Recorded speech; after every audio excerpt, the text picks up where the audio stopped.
معاذ ابن جبل کہتے ہیں کہ ایک روز رسول اللہ صلی اللہ علیہ وآلہ وسلم ہمیں نماز فجر پڑھانے کے لیے تشریف نہ لائے. قریب تھا کہ ہم سورج کے طلوع ہونے کا مشاہدہ کر لیتے، یعنی بالکل سورج طلوع ہونے کے قریب تھا. پھر آپ صلی اللہ علیہ وآلہ وسلم بہت تیزی سے تشریف لائے، چنانچہ نماز کے لیے اقامت کہی گئی اور نبی علیہ السلام نے بڑی مختصر سی نماز فجر پڑھائی.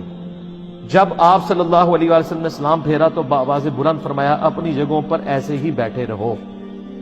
پھر آپ صلی اللہ علیہ وآلہ وسلم نے ہماری طرف متوجہ ہو کر فرمایا، میں ابھی تمہیں بتاتا ہوں کہ میں تمہیں نماز پڑھانے کے لیے کیوں نہیں آیا، یعنی میں اتنا لیٹ کیوں آیا، اس کی ریزن بتاتا ہوں. میں رات کو بیدار ہوا، وضو کیا، جس قدر مقدر میں تھا میں نے نماز پڑھی، مجھے نماز میں اونگ آنے لگی، حتیٰ کہ وہ مجھ پر غالب آ گئی. تب میں نے اپنے رب کو بہترین صورت میں دیکھا، خواب کے اندر. کائنات میں ایک ہی ہستی ہے جس نے اللہ کو دیکھا ہے، وہ نبی علیہ السلام ہے، اور وہ بھی خواب میں. ہاں، جنت میں سب لوگ دیکھیں گے لائیو انشاءاللہ، جیسا کہ اس کی شان کے لائق ہے. تو کہتے ہیں میں نے اپنے رب کو بہترین صورت میں دیکھا، چنانچہ میرے رب نے مجھ سے فرمایا، محمد صلی اللہ علیہ وسلم. میں نے عرض کیا، میرے رب میں حاضر ہوں. فرمایا، فرشتے کس چیز کے بارے میں بحث و مباحثہ کر رہے ہیں؟ میں نے عرض کیا، میں نہیں جانتا. یعنی خواب میں انہوں نے دیکھا کہ فرشتے کو آپس میں گفتگو کر رہے ہیں، لیکن نبی اسلام کو آواز نہیں آ رہی تھی، صرف ان کی آپس میں بحث و تکرار نظر آ رہی تھی. تو کہتے ہیں میں نے کہا، یا اللہ میں نہیں جانتا. اللہ تعالیٰ نے 3 مرتبہ ایسے ہی فرمایا.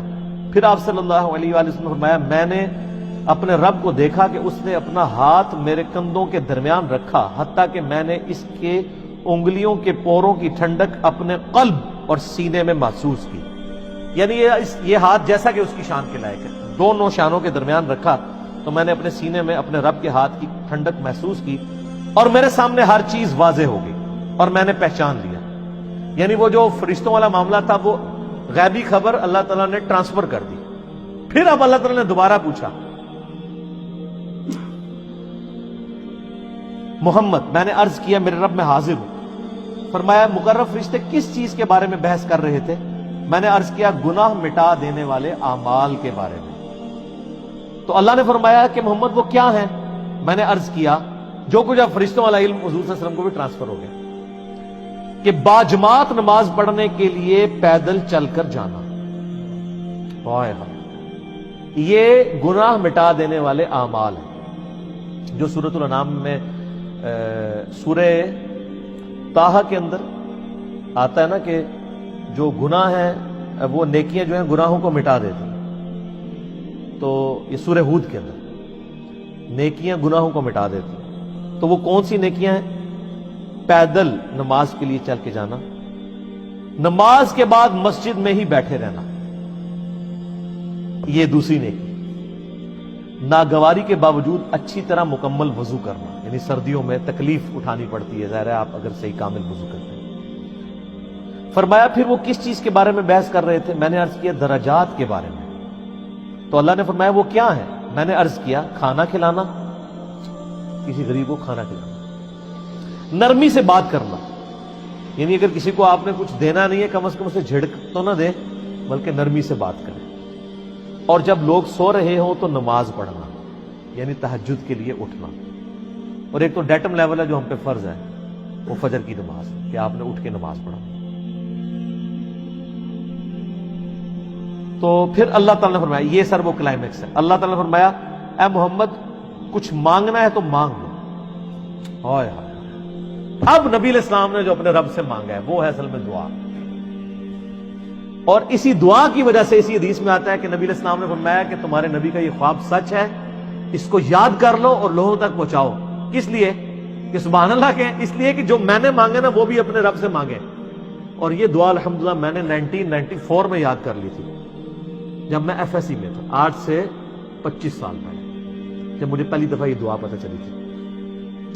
اللہم انی اسألک فعل الخیرات وترک المنکرات وحب المساکین وان تغفر لی وترحمنی واذا اردت فتنة فی قوم فتوفنی غیر مفتون واسألک حبک وحب من یحبک وحب عمل یقربنی الی حبک. اللہم انی اسألک فعل الخیرات، اے اللہ میں تجھ سے نیک اعمال کا سوال کرتا ہوں کہ میں نیک اعمال کروں.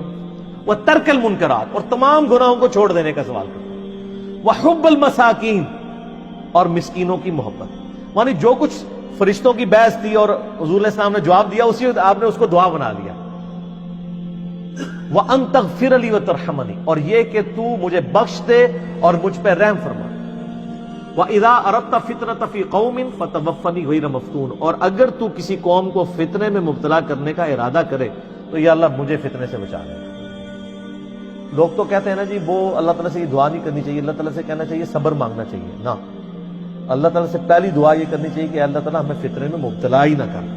اور اگر تو نے میری ڈیسٹنی میں لازمی رکھا ہے اس آیت کے تحت کہ وَلَنَبْلُوَنَّكُمْ بِشَيْءٍ مِّنَ الْخَوْفِ، تو پھر اگر مجھے یہ کرنا چاہتا ہے تو پھر مجھے ثابت کرنا. پہلی دعا یہ ہے وَإِذَا أَرَدْتَ فِتْنَةَ فِي قَوْمٍ فَتَوَفَّنِي غَيْرَ مَفْتُونٍ، اے اللہ مجھے فتنوں سے بچانا.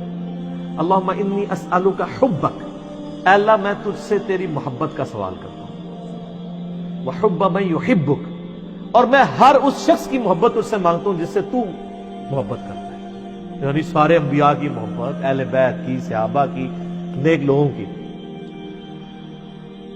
اللہم انی اسألک حبک وحب من یحبک وحب عمل یقربنی الی حبک، اور میں اللہ ہر اس عمل کی محبت تجھ سے مانگتا ہوں جو مجھے تیرا قرب عطا کر دے. یعنی میرا ہر عمل ایسا ہو کہ جو مجھے تیرے قریب کر دے. ایک تو وہ دعا ہے نا ابو داؤد کے اندر، سنن نسائی میں، کہ معاذ ابن جبل ہی کو نبی علیہ السلام فرمایا تھا اے معاذ میں تجھ سے محبت کرتا ہوں. ان کا یا رسول اللہ میں بھی کرتا ہوں. تو فرمایا معاذ یہ دعا کبھی نہ چھوڑنا، ربی اعنی علی ذکرک و شکرک و حسن عبادتک. یہ وہی دعا ہے، اے اللہ میں تیری مدد چاہتا ہوں تیرا ذکر کرنے پر، شکر ادا کرنے پر، اور اچھے طریقے سے عبادت کرنے پر. اور نسائی میں الفاظ ہیں اللہم کے ساتھ، یہ دونوں الفاظ بھی ربی اعنی اور اللہم اعنی، دونوں الفاظ سنت سے ساتھ. تو یہ دعا کی. پھر نبی علیہ السلام نے فرمایا یہ خواب حق ہے، اسے یاد کر لو اور دوسروں کو بھی بتایا کرو. لو جی میں نے تو اس سنت پہ کئی دفعہ عمل کیا، آج پھر عمل کر لیا ہے، دوسروں تک یہ بات پہنچائیے.